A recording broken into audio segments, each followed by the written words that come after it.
안녕하세요. 대단히 반갑습니다. 수필을 읽어주는 남자 자한형 이종수입니다. 이번 시간은 885번째 시간으로 마른빵 한 조각과 죽 한 그릇이라는 수필을 읽어드리겠습니다. 마른빵 한 조각과 죽 한 그릇. 설성재. 그 겨울 언덕길에 담장이 성벽처럼 솟아있었다.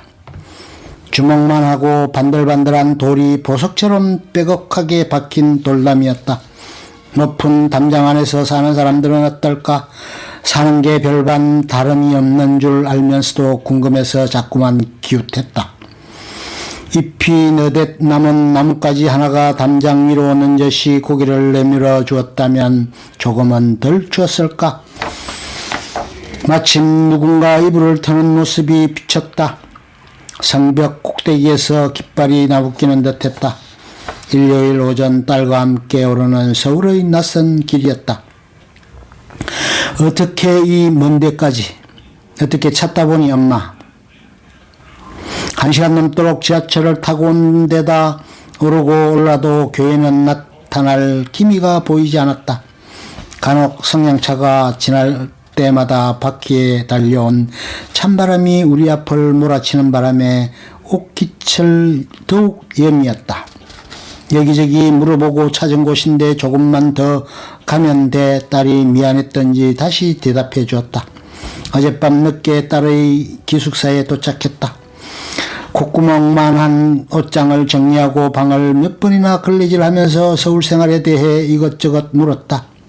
딸은 집에서 다닐 때처럼 여전한 생활이었다. 학교 수업이 끝나면 쉬지 않고 아르바이트를 하며 온갖 대회와 공모전을 기웃거리느라 몸이 파김치였다. 이곳에 머무는 짧은 기간만이라도 좀 쉬어가며 하라고 말하고 싶었지만 나는 아무 말도 하지 못했다. 진정 마음에서 길 올린 말이라도 껍데기가 되어 날아가 버리는 말은 소용이 없다. 나는 아이들의 학비와 생활비를 만들어내느라 숨이 턱까지 찼다.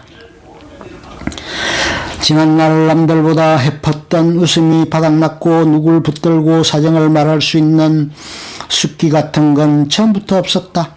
아침마다 수첩에 빽빽한 일정을 메모해놓고 하루를 지내는 중 메모된 일정을 하나하나 지어나가다 보면 밤이었다. 하루에 통장을 몇 번이나 확인하는 것도 일과 중 하나였다. 힘들고 어려울수록 도움의 손길을 찾아 쉽고 편안해 보이는 길을 가는 건 삶을 우회하는 길이며 차라리 앞이 보이지 않는 것 같은 어두운 길을 스스로 가는 길이 것이 바른 길이라 여겼다. 그러나 그건 내가 만든 억지길이었는지도 아무도 나를 봐주지 않는다는 말 대신 내가 도움을 거절한다는 쪽으로 돌리고 싶었어 했다. 추운 날씨 때문만이 아니라 이런저런 생각으로 가득하여 딸은 딸대로 나는 나대로 말을 아끼며 걸었다. 그런 중에도 나는 높은 담장이 있는 저택 안을 상상했다. 담장 너머로 드러난 2층, 3층 집 꼭대기 부분과 햇빛에 눈부신 창문들이 근엄하고 근사해 보였다. 그 든든한 돌담에 잠깐 기대어보고 싶기도 했다. 1시간 넘도록 찾아온 교회치고는 특별함이 없어 보였다. 그날 설교 내용은 대문 밖에 선 거지 나사로에 대한 이야기였다. 한데 투성이로 부잣집 대문 밖에 버려진 나사로가 부자의 상에서 떨어지는 것으로 배불리려 했지만 자색 베옷을 입은 부자는 나사로를 돌봐주지 않았다. 나사로도 부자로도 세상을 떠나 나사로는 천국에 부자는 지옥에 갔다. 거지 나사로를 돌보지 않은 죄로 부자가 지옥에 갔다는 얘기가 아니었다. 나사로에게 필요한 건 위로의 말이 아니었다. 배고픈 나사로에게 정녕 필요했던 건 누군가 건네주는 마른빵 한 조각과 죽 한 그릇이라는 내용이었다. 그중 나는 힘내라, 행복해라, 파이팅이라는 말을 자주 들었다. 격려의 말에 오히려 내 안에 부정적 반응이 튀어올랐다. 긍정적 위로가 나를 더욱 깊은 막연함과 슬픔 속으로 밀어넣었다. 내게서 일어나는 그런 아이러니한 마음과 배리가 나를 더 서글프게 했다. 서울 낯선 곳에 홀로 던져진 딸에게 하루하루 생활에 전전긍긍하고 있던 나에게 필요했던 것은 마른빵 한 조각과 죽 한 그릇이었던 것을.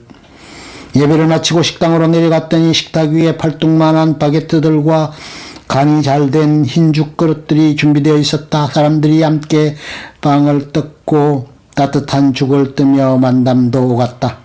내 몸과 내 영혼이 가장 가난했던 시절, 내 마음의 한 계절이었던 그 겨울, 높고 아름다운 돌담과 그 돌담 안에 사는 사람들을 부러워하며 올려다본 그날, 그 한 끼 양식이 나의 겨울을 버텨오게 한 힘이 되었다. 흑옥으로 흩어져 버리는 위로와 격려가 아닌 따뜻하고 든든한 영혼의 양식, 그리고 육신의 밥이 내 살과 피에 녹아드는 순간이었다.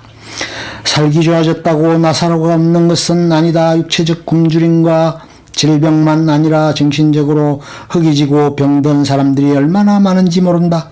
부조리한 일에 시달리고 엉뚱한 소문에 걸려들고 삶의 실적을 요구하는 오늘날 정신적 부담감에 던져져 헌데 앓는 나사로가 된 사람들이다. 그들의 이야기를 들어주기만 해도 좋은 부자가 무관심으로 물었어야 하는 세상이다. 베트남에서 온 그녀를 만난 건 나에게 행운이다.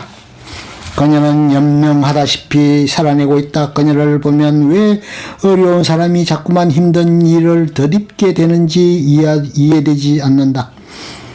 남편은 회사에서 일을 하다 몸을 다쳐 오랫동안 병원 신세를 지고 있다. 그녀는 시부모님과 아이들 뒷바라지 하느라 몸이 만신창이다. 시어머니는 며느리가 본국으로 돌아가 버릴까봐 시장에도 혼자 못 가게 하며 일일이 간섭을 한다는데 어머니가 안 계셨다면 사랑하는 남편이 있을 수 없지요 라고 말한다. 식당이며 인력시장이며 무슨 일이든 마다 않는 그녀를 낯선 나라에 들어와 가난에 던져진 그녀를 나는 어떻게 대해야 할지 모른다. 현실을 탓하지 않고 앞날을 꿈꾸고 있으며 자신의 운명에 순복하며 최선을 다하는 그녀 앞에서 나는 또다시 무엇을 위해서 어떻게 살아야 하는가를 되돌아보게 된다. 내가 가진 비록 초라한 빵과 죽이라도 나누고 싶어 연락을 하지만 그녀는 너무 바쁘다. 좀채 만나기가 힘이 든다. 내 안에 있던 그녀를 향한 마음과 말이 텅 빈 겨가 되어 허공으로 사라질까봐 애가 탄다. 나와 마주한 나사로에게 외면당하는 부자가 되고 싶지는 않다.